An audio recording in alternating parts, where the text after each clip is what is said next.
আপনারা হয়তো বাটা মাছের ঝোল এর আগে নিশ্চয়ই বানিয়ে খেয়েছেন, বা এই মাছের ঝোলটা কিভাবে বানালে এর টেস্টটা সবথেকে ভালো হবে সেটাই আজকে আপনাদেরকে আমি দেখাবো। আসসালামু আলাইকুম এভরিওয়ান, ওয়েলকাম টু ইহিদিনা কিচেন। তাহলে চলুন এই বাটা মাছের ঝোলটা কিভাবে বানালাম সেটা একবার দেখে আসি। বাটা মাছের ঝোলটা বানানোর জন্য এখানে আমি 500 গ্রাম বাটা মাছ নিয়েছি। এগুলি কেটে আমি পরিষ্কার করে ধুয়ে নিয়েছি। এখন আমি এখানে হলুদের গুঁড়াটা দিয়ে দিব, আর দিয়ে দেবো পরিমাণ মতো লবণ, আর অল্প সরিষার তেল দিয়ে দেবো। দিয়ে আমি এটাকে ভালো করে মাখিয়ে নিব। মাছটা আমি ভেজে নিব, আপনারা চাইলে নাও ভাজতে পারেন। এখন আমার মাছটা ভালো করে মাখানো হয়ে গিয়েছে, এটাকে আমি সরিয়ে রেখে দেব। আর মাছটা রান্নার জন্য আমি কী নিয়েছি দেখেন, বেগুন তো নিয়েছি, আলু কেটে নিয়েছি, দুটো টমেটো কেটে নিয়েছি, পেঁয়াজ কলি। তো এখন আমি চুলায় একটা ননস্টিকের প্যান বসিয়ে এখানে দিয়ে দেবো সরিষার তেল। তেলটা আপনাদের মেজারমেন্ট অনুযায়ী দিয়ে দিবেন, তো আমি এখানে বেশি দিব না, অল্প করেই দিব।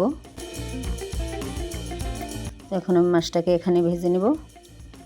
মাছগুলি আমি দিয়ে দিলাম এখানে। মাছগুলি আমি একদম কড়া করে ভাজবো না, এর মধ্যে একটা কালার এসে গেলে আমি এটাকে নামিয়ে নেব। তো এভাবে মাছগুলি দেওয়ার পর তো মাছের নিচে কালারটা এসে গেছে, এখন আমি মাছগুলি উল্টিয়ে দিব। তো এরকম একটা কালার আসলে আমি মাছগুলি নামিয়ে নিব। দেখতেই পাচ্ছেন এর কালারটা সুন্দর হয়েছে। এখন আমি মাছগুলি নামিয়ে নিব, নামিয়ে এটাকে রেখে দেব। সবজিটা একদম 80% হওয়া পর্যন্ত আমি মাছটা দিব না। দেখতেই পাচ্ছেন মাছগুলি আমি নামিয়ে নিয়েছি। এখন আবারও আমি সেই ননস্টিকের প্যানটা বসিয়ে সেখানে দিয়ে দিলাম সরিষার তেল, পেঁয়াজ কুচানো।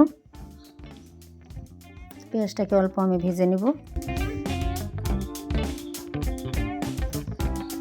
এরপর আমি দিয়ে দেব লঙ্কা গুঁড়ো, হলুদ গুঁড়ো, আর দিয়ে দেবো জিরার গুঁড়ো। পরিমাণ মতো লবণটা দিয়ে দিলাম। এরপর আমি একসাথে এগুলি মিশিয়ে নিব।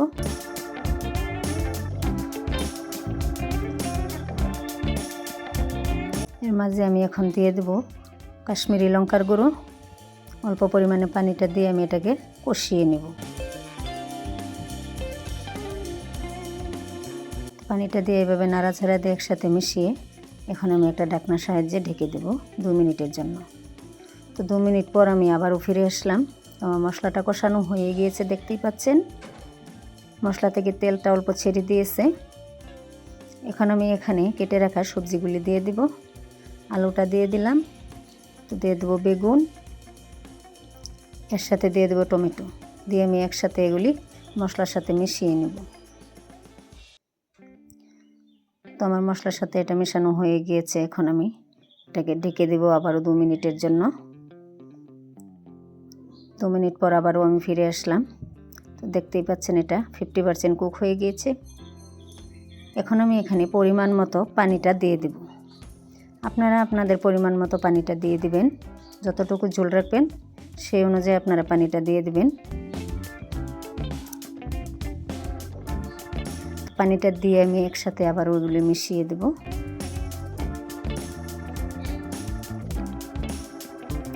এখন আমি এখানে দিয়ে দেব কেটে রাখা ক্যাপসিকামগুলি, আমি এখানে দিয়ে দেব।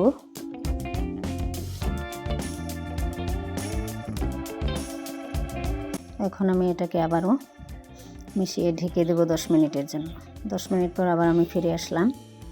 দেখতেই পাচ্ছেন আমার এটা 80% কুক হয়ে গিয়েছে। এখন আমি এর উপরে ভেজে রাখা মাছগুলি আমি একে একে দিয়ে দেব। মাছটা আপনারা চাইলে আরও আগেও দিতে পারেন, কিন্তু আমি এটা হয়ে যাওয়ার আগ মুহূর্ত মাছটা দিয়ে দিলাম। অল্প আমি এইভাবে নাড়াচাড়া করতে থাকবো। তো আমার মাছের সবজিটা একদমই রেডি হয়ে গিয়েছে, দেখতেই পাচ্ছেন। এখন আমি এখানে দিয়ে দেব কুচানো ধনেপাতা।